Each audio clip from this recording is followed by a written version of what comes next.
Before we jump into today's topic, a quick disclaimer. The stories and data we share come from the states that we practice in and the experiences that we personally had, which can differ greatly across our country and certainly the globe. This is not a professional advice show. So let's get comfy and talk about death.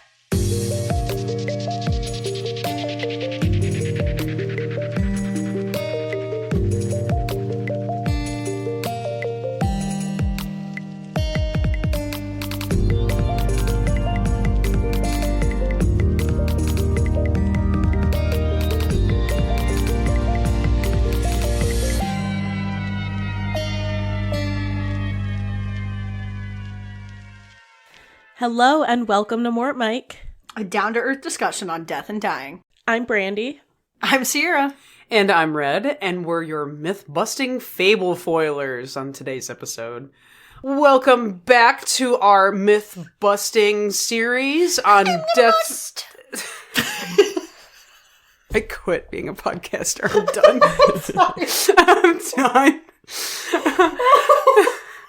I hope you guys are as ready as we clearly are to go over a few more death-related myths and mysteries. You got me harder than a corpse. I'm fucking dead! Excuse me? You are! So are we! Alright, we're done. Alright, that's it. We had a few people submit some, and I'm like, yeah, let's go through a few of these for our listeners. So, someone mentioned people moving, twitching, or sitting up after they die. That is a huge myth! I have never had somebody zombie-style sit up, move, or twitch. That does not fucking happen. I'll be the first one for you. Psycho. Yeah, if somebody fucking moves after they die, quote-unquote, they're alive. Yeah, exactly. They're alive. Like, let's just get that out there right now. Like, that is not a fucking thing. Like, what is it? What I've seen people like, oh, they breathe after they die. No, they're expelling air. It's they might not fart. breathing. Yeah, they might fart, but that's just because there's pressures of gas buildup. That's all that is. I've had a guy, while I was embalming, his hand fell off the table and smacked me in the ass, but that's as close as I've ever come. So many times. One last Where you're like walking and you don't realize that their hand is like laying off the table and you get caught by them, like by your shirt or something. It's so weird. It's so weird. I would You're just freak like, out. oh, I would not be okay. Sorry there, Mr. Smith. And you just Getting put his hand handsy, back. Mr. Johnson. Shit. But no, that is not a thing that happens. No, I've never had that happen. It's the day it happens is the day I fucking quit the field. So That's a good decision. That's Yeah. the start of the zombie apocalypse. I mean, I'll try anything twice. I won't. Get me the fuck out of there. I didn't learn my lesson. Let's go back for a second. There was one someone mentioned that I thought was interesting because after like they mentioned it to me, I'm like, you know what? This does kind of make sense. Eyes losing some sort of life after death. Have you experienced this, Brandy? I mean, they look cloudier over time as it kind of like starts to settle and the tissue starts to just not break down immediately, but it does get like a little bit cloudy, especially like on older people. Very true. I think a lot of it too has to do with like the fact that, especially if you're like on your fucking deathbed making eye contact with somebody, you're focusing your eyes on them. You know what I mean? Like you're looking. Yeah. And then you die, so your eyes like unfocus, which you're not looking at shit. So like that could be like the light is leaving, but really your eyeball stopped doing what it was supposed to be doing. You know? That's actually a really good way to think about that too. I did not consider Because like a lot of people that are fucking dying, you know, like you don't have your glasses on. You're not like, you know, 20/20 vision and shit. Yeah. So you're like concentrating and then all of a sudden you're like, no, you're not. That's how I always thought of it as. It's No, like, that you does know make sense. when you know. Because I guess I've noticed it, but I'm getting bodies like well after they've died most of the time Yeah, as a funeral exactly. director. So it's like, yeah, they do look like cloudy and gray, and like you could tell what their eye color used to be, but it doesn't like have that sheen to it. But yeah, they just literally look cloudy. Like that's all. Have you ever seen somebody like when they stare at you and then they die? No, Okay. it sounds like you have. I have. Oh, this is so fucked up. This is such a terrible thing. I saw it on Live Leaks. Okay, well, I have seen a fair share of beheadings. Right, but it's different when it's a very intimate live link and they're staring at the camera and they're like, you know, saying something, and then all of a sudden you know when, because their eyes stop looking at the camera, and you're like, oh, it's happening. Yeah, it happened. I'm literally watching the light leave their eyes. Yeah. So anyway, so don't click on any of them. Do they even have those anymore? They don't have. No, those they anymore. Definitely do. It's probably just new websites. Crazy shit's like, probably still up. Kids don't see them like we saw them at the fucking lunch table at 8 a.m. You know, Well, it's because they have more blocks on their internet than we ever did. Yeah, That shit was lawless. Damn. Yeah, that one haunted me for a couple days. I bet. I'll admit. Do you have any myths for us, Brandy? I have the one that I love to talk about is Go on. that doctors want to steal your organs. Oh, those greedy doctors always trying to get their hands in your kidneys. If I was a doctor, I would. Okay, so now this... But there's no benefit to you as a There would be doctor. a benefit to my patient, right? And then I get paid for the procedure. Oh, God.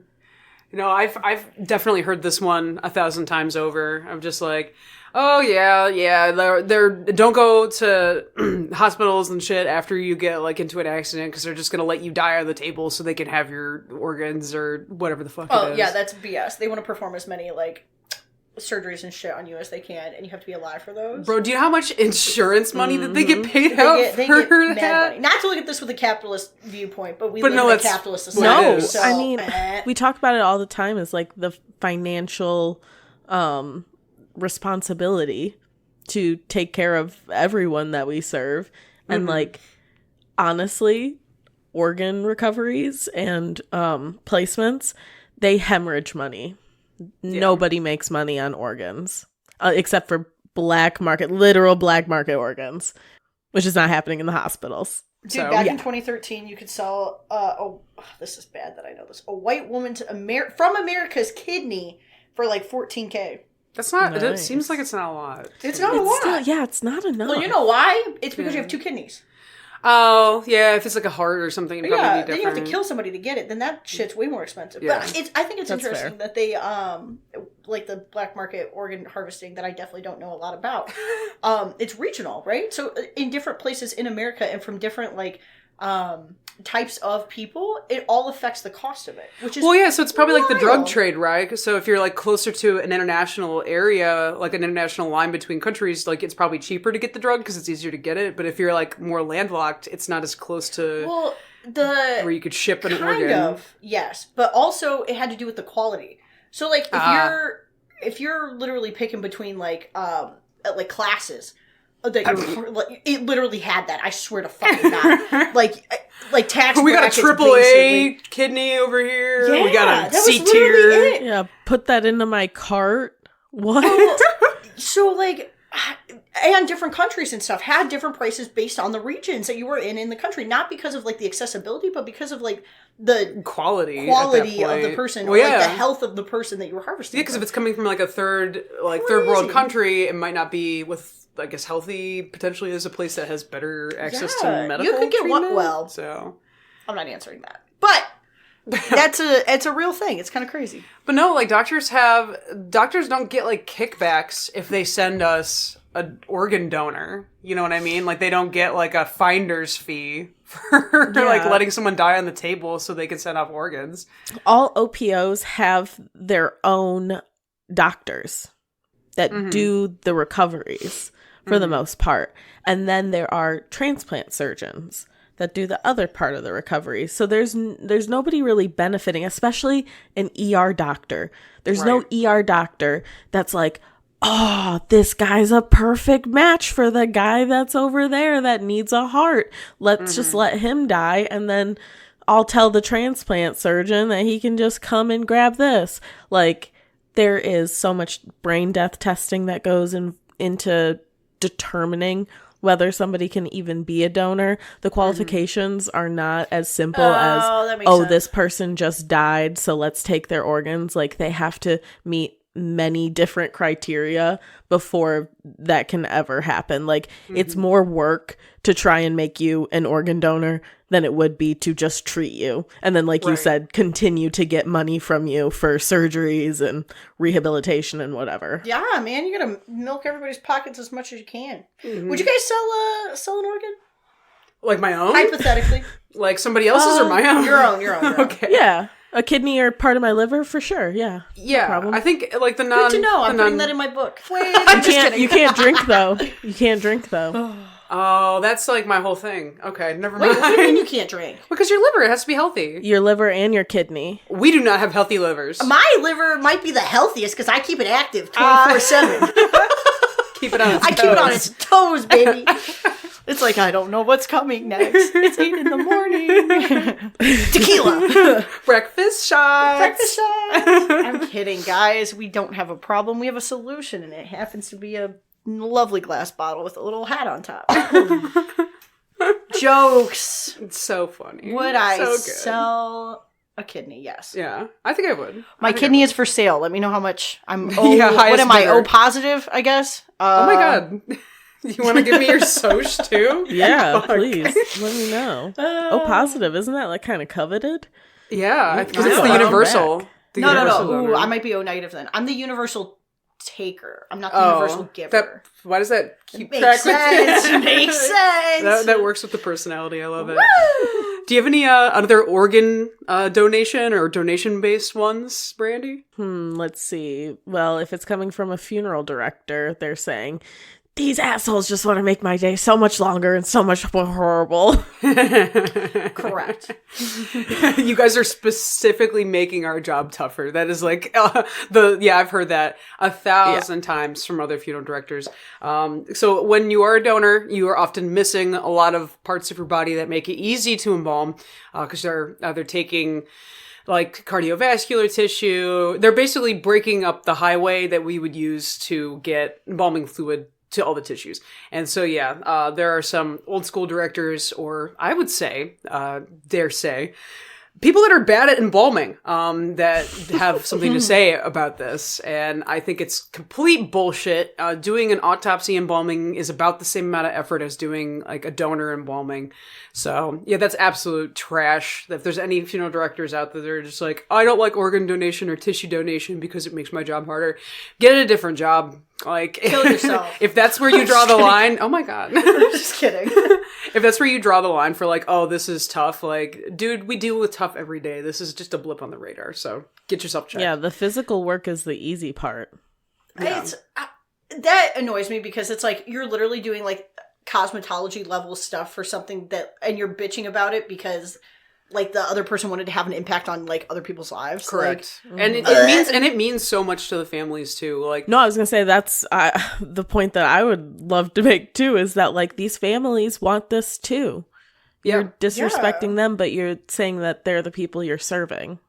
correct. And I've like the amount of times that I've had a visitation where they've gotten like the little care package from our donation organization, and it's got like a little thank you card that I now sign in the OR. Like when we do a procurement, we sign a thank you card from all the team to the family, and like they would display that at the funeral home like during the visitation because they were proud that their loved one was able to be a donor. Like that means a lot to these families. And so for any funeral directors that are trying to like talk shit and be like, this makes shit, shut up. Literally shut up. I think it's also crazy that I've heard people are like, oh, people are still alive when they're taking their organs out. So like, don't donate like your organs and stuff because like you'll still be alive and they can't tell if you're like actually alive. And when they're taking it out, like, what the fuck? Nah, you're dead as fuck. how would you? You're so Sorry. How would that work? Well, the thing is people get confused about is that like the type of death, like whether it's brain death or like, that's the thing is like, cause technically some donors, like their brain is like, it's no function. There's no brain function, but like, yeah, they're on vents that are keeping their lungs and heart and stuff going, pumping oxygen around. Like in that respect, if you call that living, sure. But like clinically they're dead. Or legally they're dead at least. So it's like, yeah, you are up until the point that your organs are taken out, that in that respect alive, but that's only so the tissues stay healthy. Yeah, I mean, you have to be alive up to a certain point. Like you have to be circulating blood up to a certain point in order to be a donor. So like even the other type of organ donors, which is a DCD or a donation after circulatory death, that's the same thing. The dying happens before the OR instead of after. So like they have to pass away within 90 minutes typically, and then they can become an organ donor. but sometimes they don't pass away at all. And we're not just going to take those organs just because we want to. Like, there are stipulations for reasons. We have that time limit. We respect that time limit. So even the donors that still have like very minimal brain function left, like they're not completely brain dead and they go through that DCD process, those are still people who would not be able to live off of a ventilator. Correct. They would not be able to do anything. So it's not like you're just like knocked up with a bunch of drugs and stuff and then they just start pulling out your shit while you're still like alive. Like that is not how that works. We don't kill anybody. You are very well, much hold on. dead. No! I'm just kidding. I mean, the cross clamp kind of does Okay, in a sense. consider that. But for anybody that doesn't know, can you explain cross clamp? Yeah, that what the is fuck? That's just the process of literally clamping the aorta in order to stop circulation. So they will do that to begin their organ recovery. Yeah, that's basically like they are slated to be an organ donor. Like everything is progressing. That's in a that brain direction. dead person. And it's like we are now officially starting the process of procurement. So that's it's way less exciting. Technically, yeah, it's not like they flip a switch and it's like, ha crispy electric chair. Because those people are completely brain dead. They have no function whatsoever. So they will pass away no matter what. So the cross clamp is what ends their circulation.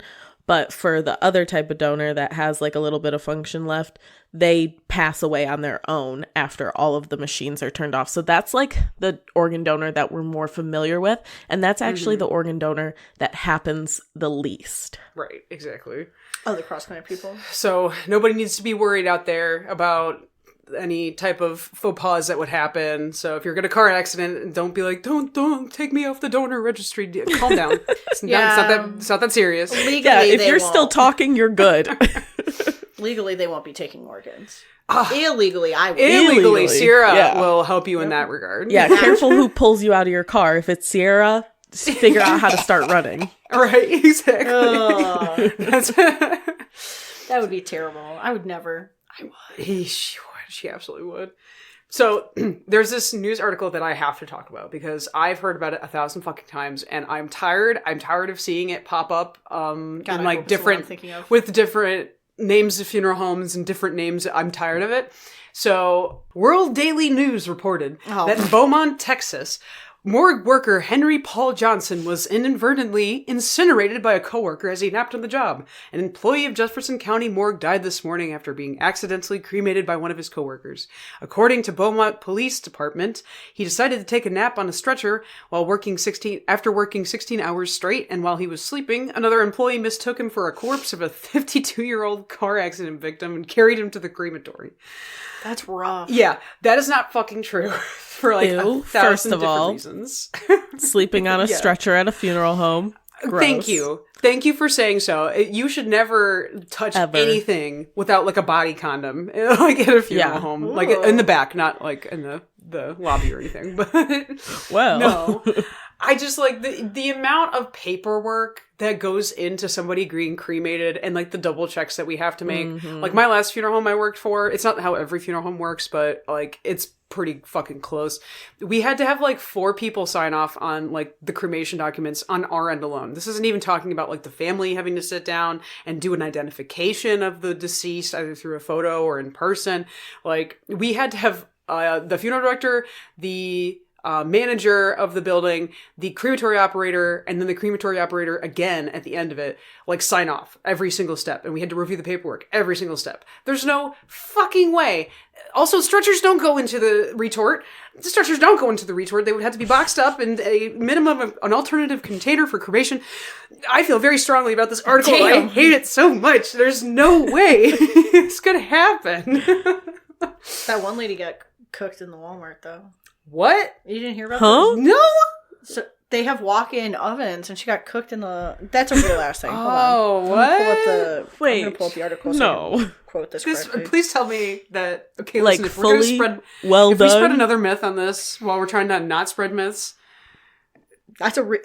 Okay, first of all, October tell me, 19th. And what is she the has news her, source? What is the news source? NBC. Okay. Fox. Well, that's not great. Well, yeah, I don't know. People, Economics Times, Fortune, NBC, I'm just going through. 19-year-old employee found dead in Walmart walk-in oven. Oh, it was an employee? Yeah, she worked there and she went into the walk-in oven and I don't know, I guess somebody shut it or something and she got cooked. It was very sad. She was very young. That's crazy. Also, Walmart shouldn't have walk-in ovens. I'm throwing that one out there. Yeah, well, there's why? like tons of places Would with they have walk-in ovens or kilns. Yeah, but not big enough that you can fucking lock yourself in there. There should be a handle or something on the other side, right? Yeah, That's it's gotta be like crazy. a oh fuck handle on the inside, like the coolers. Yeah, look, there it is. An oh fuck button. I love it. Yeah. When did this happen? This literally 3 just months happened. ago. Yeah. That's like crazy. it just happened. It was in Canada. That's crazy. Oh, I know, it was see? really sad. Oh. Canada let us down this time.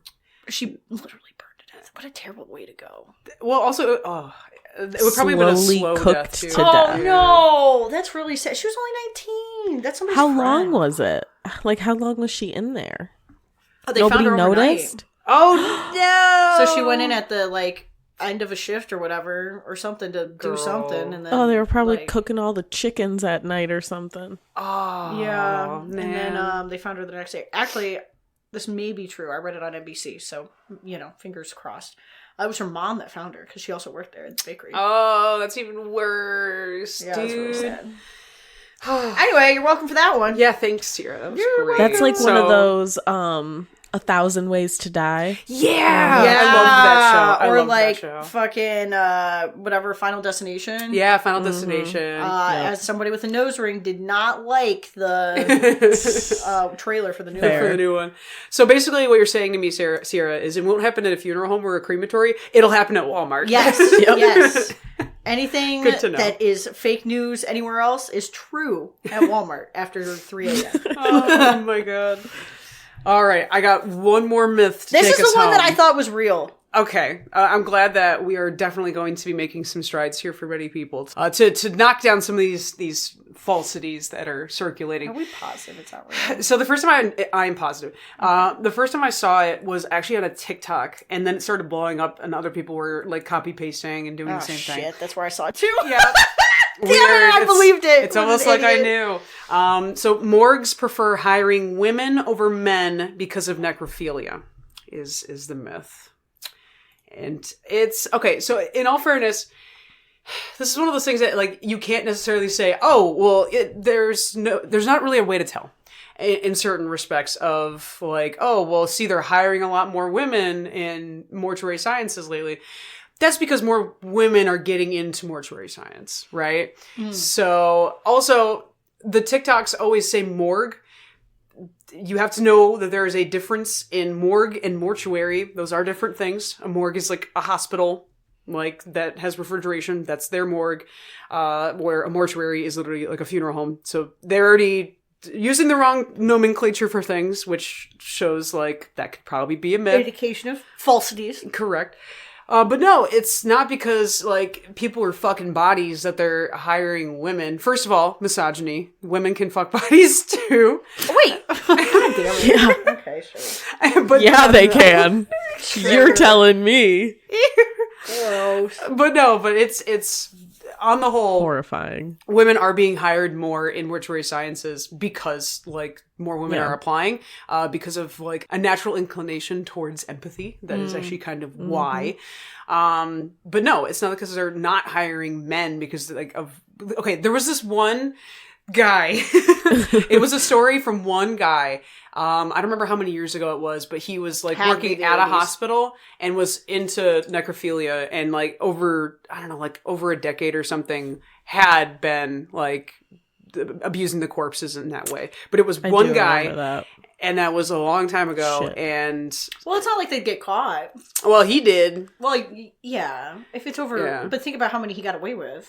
Well, no, he did, and for a while, because like the whole thing is like the TikToks, like no, like it's because all these men keep coming home and giving their like ladies infections that only you could get from a dead body, which that's not There's how no this such guy got thing. caught. Yeah, that's not a thing. So it's just this is all I don't trust completely men. bullshit.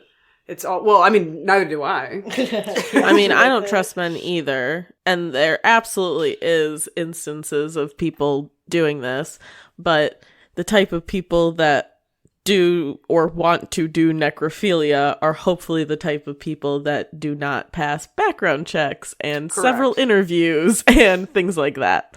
And hopefully funeral homes and morgues and other various places are doing those kind of things. Right. So I want to hear... Causation does not equal correlation or whatever. Correlation does That's the theme for today. It is the theme for today. But no, it is. I am tired of seeing this spreading around. Because while it is true that 92% of genuine necrophilias are men, the number of women entering the mortuary census has steadily been increasing. So yeah, necrophilia people are dudes because they're gross and I hate them. But yeah, that's just like, that's 2 points of information being put on the same graph that they don't need to be. So yeah, I am tired of seeing this. Funeral homes do not take in consideration whether someone's male or female. They look at your resume to see, I don't know, do you give a shit about families and like doing your job and caring for like the deceased and honoring them? That's what they look for. Not that you got the ability to touch a body in that way. Like, no. It almost seems like it's supposed to be derogatory on men, but it really just kind of turns around and is derogatory on women. It is. It really is. And it's shitty to all the wrong people. Essentially. So, if anybody else sees Nosferatu, necrophilia in there. Shut up! Don't get me horny right you know now. Who it was? Don't get me horny right now. You know who it was? It was a man. It was a man. But wait, what if the corpse is fucking you? How does I'm that? fine with that. Completely different. Completely I different. saw his wiener. He can keep it. I'm just kidding. I want that real bad. But I don't want to... If anybody else comes up to me after this episode and says this shit, I'm just straight up, like, going straight for punches. Like, I'm going for the killing blow, because I'm tired of hearing these stupid myths. You can come straight up to me, and I will be confused. And be like, how do you know me? How did you get in my house? He's in the walls. He's in the walls. It's necrophilia. Just kidding. It is important for everyone to always use a discerning eye when opening articles online that try to be the loudest about the thing they're trying to talk about. So as with any other researching endeavors, make sure you are using a fine-tooth comb to go through articles and don't believe what Cindy down at the bar tells you just because it sounds interesting or she's the loudest. So, or she's on TikTok. Or she's chronically on TikTok like certain people I know. It's me. But that's going to be it this week on Mort Mike. Connect with us on our socials at Facebook and YouTube at Mort Mike Podcast. And if you have any suggestions on topics you'd like to hear about or burning questions you might have about death, shoot us an email at mortmikepodcast@gmail.com.